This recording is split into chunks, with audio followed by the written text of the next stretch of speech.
The Pope visit. The wriggling worm was determined to make a difference in the world, so he decided to visit the Pope at the Vatican. Getting a private audience with the Pope is quite difficult. Usually, unfortunately, only high-ranking people, such as politicians, heads of state, spiritual dignitaries, and other prominent people, are received by the Pope. He wrote a letter and promptly received the invitation to the private audience. As soon as he arrived at the Vatican State, he was so excited to see the Pope right away.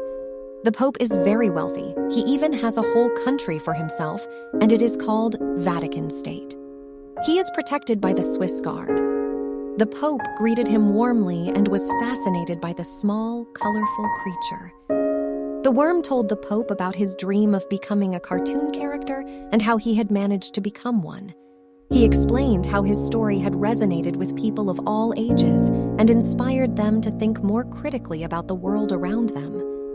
Pope was impressed by the worm's story, and the two discussed how he could use his newfound fame to help others.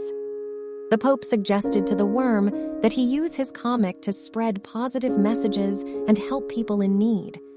They discussed the lives of indigenous peoples in the Amazon, indigenous peoples of Australia, and the suffering in Africa, as well as climate change and overexploitation in Antarctica.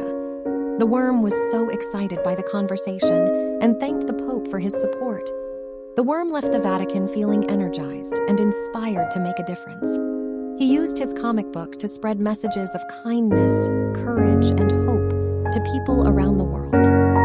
He also used his fame to raise money and awareness for charities and to speak out against injustice. The wriggling worm may have started out as a small creature with a big dream, but his visit to the Pope at the Vatican showed him the power of his story and how he could use it to make a difference in the world.